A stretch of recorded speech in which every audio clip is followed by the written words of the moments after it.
Monsieur le Président, aujourd'hui on va essayer d'aborder avec vous un sujet très important concernant la recherche dans notre université. Dernièrement, le 16 janvier 2014, vous avez reçu ici à la présidence le directeur du CNRST. Dans une journée d'études où vous étiez présent avec tous les responsables de différents laboratoires, etc. Et au cours de cette journée, le directeur a donné une vue générale sur la recherche au niveau national. Il a fait tout un diagnostic concernant cette recherche, tout en montrant les défaillances et les avantages des avancements de cette recherche. De votre côté aussi, vous avez éclairci tout ce qui est recherche au niveau de notre université en donnant les points forts de cette université. D'ailleurs, j'ai ici quelques résultats. Donc, notre université, d'après vous, donc, elle occupe la 3e place dans les universités du Royaume. Et parmi aussi, vous avez 7 équipes de recherche qui sont associées au CNRST sur les 59. Soit la 4e position au niveau national pour ce qui est équipe de recherche. Et toujours dans ces équipes de recherche, nous avons la première position en mathématiques parmi les 6 équipes associées. Donc ce sont des choses très, très honorables qui honorifient notre université. Il y a aussi un investissement, enfin, il y a quand même assez de financement très important depuis 2009 jusqu'à 2013. Au cours de cette journée, les responsables des laboratoires et tout ça, ils ont dévoilé aussi certains problèmes. Et ces problèmes se touchent toujours ce qu'on appelle la gouvernance, c'est-à-dire la gestion de ce potentiel. Parce que nous avons un potentiel humain très important, nous avons de la matière, et le problème, ça reste toujours coincé au niveau de la gestion, de la procédure administrative concernant le développement de la recherche. On aimerait bien que vous donniez quand même, d'après votre plan d'action, pour contrecarrer ce problème. Ok, bismillah ar-Rahman ar-Rahim. Bon, permettez-moi tout d'abord, encore une fois, de remercier monsieur le directeur du CNRST d'avoir bien voulu avoir une séance de la communication et surtout d'échange d'informations, d'idées, aussi de débattre un certain nombre de problèmes avec les acteurs, les vrais acteurs au niveau de la recherche et l'innovation de notre université. Ces acteurs, toujours dans un sens et dans un souhait, disons, d'approche participative, nous avons créé le Conseil consultatif de la recherche et de la coopération.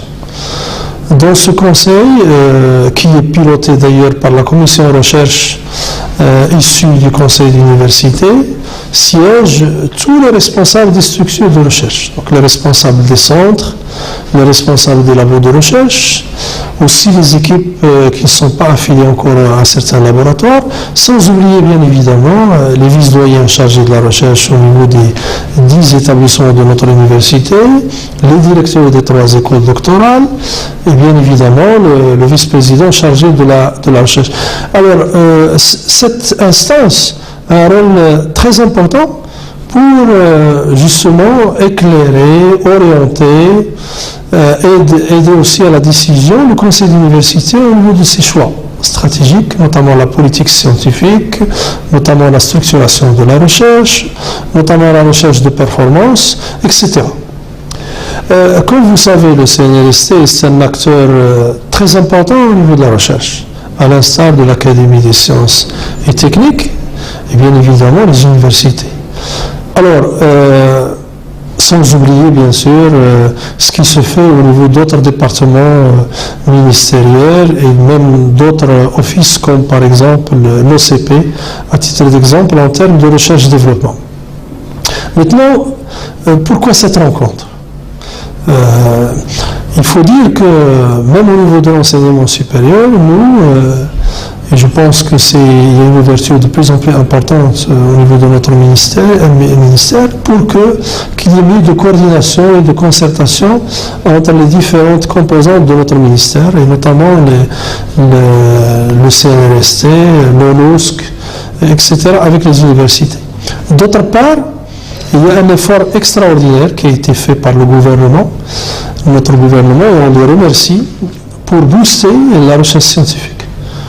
Aujourd'hui, il y a des moyens importants qui sont là, il y a une volonté pour restructurer, pour recadrer, orienter et surtout faire travailler les équipes de recherche, leur donner plus de moyens, plus d'attention, plus d'écoute, mais les orienter à travailler sur les projets prioritaires pour notre pays. Donc il ne s'agit pas de travailler, que ce soit dans le cadre de projets de recherche, ou dans le cadre notamment de thèse, ou même de co-tutelle de thèse, de donner l'importance et la priorité à des projets qui sont importants, qui sont plus importants ailleurs que pour notre pays. Vous savez qu'aujourd'hui, il y a plusieurs défis à relever. Il y a des chantiers nationaux structurants très importants. Les attentes sont énormes. Je prends le domaine de l'eau, l'environnement, les énergies, notamment les énergies renouvelables, tout ce qui est industriel, l'accompagnement de toute la dynamique, par exemple, sur le tourisme, sur l'agriculture, et la recherche et l'innovation. Donc, pour moi, les deux sont aussi importants. C'est la clé pour que notre pays puisse se positionner encore mieux au niveau du développement. Et il n'y a pas de pays développé sans recherche forte et sans un cadre qui permet l'innovation, la créativité, même aussi la relation aussi avec le monde de l'entreprise, la création d'entreprises, donc les spin-offs et l'incubation. Et la valorisation de la recherche en général, tout ce qui peut se produire au niveau des structures de recherche.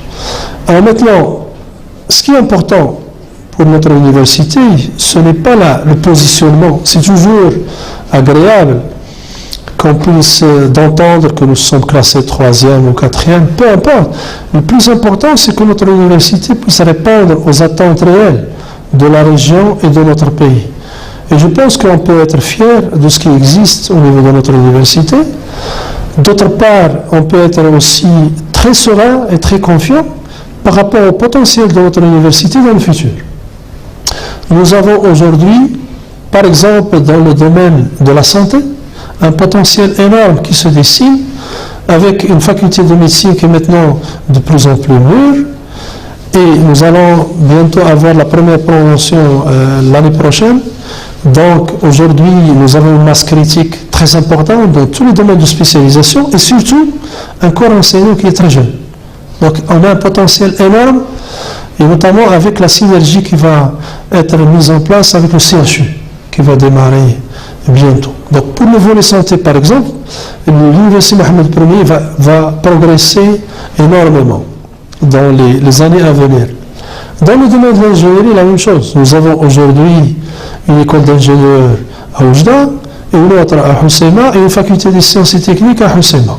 Sans oublier bien sûr les autres établissements qui sont beaucoup plus matures, comme la fac sciences qui est la locomotive de la recherche au niveau de notre université, et l'école supérieure de technologie, et bien évidemment la pluridisciplinaire de Nador, et aussi bien sûr toute la dynamique qui peut se faire dans le domaine des sciences humaines et sociales. Je pense à l'école nationale de commerce et de gestion, je pense à la faculté de droit et à la faculté des lettres. Donc nous avons cette chance d'avoir dans un campus compact une dynamique pluridisciplinaire et nous avons aussi la chance d'avoir tout un patrimoine et tout un potentiel en termes de ressources au niveau des deux régions, que ce soit la région de l'Oriental ou la région de Hoceima Taza-Taoulet. Donc nous sommes là, prêts à relever ce défi. Et ce qui est aussi intéressant, c'est qu'il y a eu récemment un appel d'offres très important où l'État a mis en place un programme, un financement qui est très considérable, 300 millions de dirhams. Nous avons répondu projet avec plus de 26 projets. Et la fac sciences, pratiquement 16 projets de recherche. Et ce qui est intéressant, c'est que sur ces projets, la pluridisciplinarité est présente. Et donc, il y a une synergie entre notre structure de recherche. Et donc, ça, c'est quelque chose qui est très important, qui est en train de s'organiser au niveau de notre université. Voilà en gros, je reviendrai bien sûr, si vous le permettez, sur les difficultés et les contraintes pour donner peut-être plus d'éclaircissement. Voilà, toujours dans le même sens, concernant les difficultés au cours de cette journée, au cours de cette rencontre, ces responsables ils ont dévoilé quand même pas mal de problèmes, et parmi les problèmes cruciaux, donc c'est la gestion. La gestion, ça c'est un problème très important. Est-ce que tout ce qui est gestion de l'argent et tout ce qui est mobilité et tout ça des enseignements, c'est un grand problème qui entrave tout le développement de la recherche dans notre université. Est-ce qu'il y a des décisions qui ont été prises dans ce sens pour contrecarrer ce problème et de quelle nature? Bon, tout d'abord, le problème, à mon sens, numéro 1, c'est la gestion financière, et notamment la gestion des programmes de recherche. Comme vous savez, on a beaucoup de difficultés, pas uniquement à l'université Mohamed Ier, dans toutes les universités, la relation, disons, en termes de gestion financière avec le ministère des Finances. Mais je peux dire que le ministère des Finances, que ce soit par le biais de la DEPP ou par le biais de la direction du budget, sont à l'écoute. Donc il y a des améliorations très importantes qui ont été faites, et donc d'ailleurs on travaille en synergie. Et au niveau de la CPU, il y avait une commission qui a travaillé d'arrache-pied et qui ont pu quand même améliorer beaucoup de choses. Maintenant, il reste que d'autres points restent en suspens qu'il va falloir peut-être développer le plus tôt possible, et notamment pour accompagner cet appel d'offres. Entre autres, comment donner la possibilité aux doctorants, puisque de travailler dans de bonnes conditions et être intégrés au niveau de la gestion des projets. Je pense à la mobilité des jeunes, parce que comme vous savez, ce sont les doctorants, la cheville ouvrière de la recherche, et les laboratoires et les structures de recherche, les centres ne peuvent pas fonctionner si les doctorants, les étudiants en thèse et aussi les étudiants rattachés en post-doc par exemple, n'ont pas les moyens de travailler dans de bonnes conditions. Donc, nous sommes en train de discuter au niveau des universités avec notre ministère. Il y a une volonté de l'État, on le sent. Maintenant, il faut passer à l'action. Il faut peut-être revoir le statut du doctorant, leur donner la possibilité d'avoir des ressources. Mais en parallèle, au niveau de notre université, on essaie de donner plus de possibilités à nos jeunes d'avoir la possibilité de donner, par exemple, de participer à des travaux dirigés, à des travaux pratiques, à une partie d'un cours, au niveau du tutorat, par exemple, des étudiants sur un certain nombre d'aspects, etc. Donc, on essaie de leur ouvrir plus de possibilités pour tout d'abord les former, mieux les former, et notamment par le biais de la certification, par exemple en anglais. On va pratiquement certifier tous les étudiants en doctorat, et même dans une deuxième phase, les étudiants en deuxième année master, par exemple en anglais. Parce qu'aujourd'hui, un étudiant en thèse qui ne parle pas l'anglais est anormal. On est en train de les certifier notamment sur tout ce qui touche, par exemple, l'informatique, par le biais de ce que nous avons mis en place avec Microsoft, les OND4 IT Academy que nous avons mis en place. D'autre part, on essaie un petit peu de travailler sur la communication, parce qu'il y a des choses qui ont été acquises et qu'on peut faire avec le ministère des Finances, où les responsables des structures de recherche, certains, ne sont pas au courant de ces nouvelles dispositions. Et bien évidemment, il y a la gestion de la recherche elle-même au niveau de notre université. Nous sommes en train de nous organiser en deux pôles, un pôle sciences et techniques et un pôle sciences humaines et sociales, et on va accompagner ces deux pôles par des structures de gestion. Donc en fait, l'idée est très simple, c'est d'avoir un centre de gestion de recherche dans lequel il y a des gestionnaires qui vont accompagner les responsables des structures de recherche en termes de gestion. Et comme ça, on va donner plus d'espace et plus de possibilités à nos collègues, enseignants-chercheurs, et aussi aux doctorants de focaliser plus sur la recherche que sur les petits soucis de gestion des affaires courantes, que ce soit la réservation d'un billet d'avion, que ce soit l'acquisition d'un matériel, que ce soit la mise en place d'un CPS pour acheter du matériel, etc.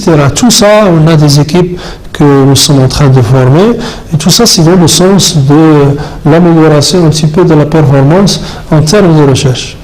Monsieur le Président, qu'est-ce qu'il en est à propos de l'interface université-entreprise concernant notre université?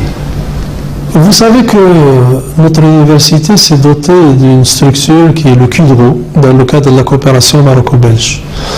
Aujourd'hui, c'est une structure qui a été dynamique pendant des années, mais en termes de prestations, en termes de visibilité, en termes il y a encore beaucoup de choses à faire. Donc on est en train de restructurer tout ça, et notamment il y a la construction du campus université technologique dans lequel il va y avoir un incubateur, il va y avoir même un hôtel pour l'accompagnement en termes de mobilité, il va y avoir un centre de formation continue à distance dédié aux entreprises, etc. Et puis l'accompagnement en termes de mise en place de brevets. Moi je voudrais ici saisir l'occasion pour remercier vivement mes collègues enseignants-chercheurs, et en particulier avec une particularité pour les enseignants de la faculté des sciences. Parce que sincèrement, c'est une faculté dont nous sommes fiers et qui a contribué au rayonnement de notre université et qui va certainement contribuer pour accompagner les autres équipes de recherche. Bien évidemment, on a aussi des équipes et des labos qui sont très dynamiques dans les autres établissements, mais je voudrais quand même féliciter la faculté des sciences pour tout ce qu'ils ont fait. Et je pense que cette année, nous allons avoir une nouvelle restructuration en termes d'interface avec la mise en place d'infrastructures, une réglementation, une restructuration en termes aussi de centres de recherche pour pouvoir faire des prestations de services dans les règles de l'art. Donc il y a beaucoup encore le chantier est ouvert, il est immense, mais je pense que nous sommes dans la bonne voie. Merci, Monsieur le Président. Je vous en prie.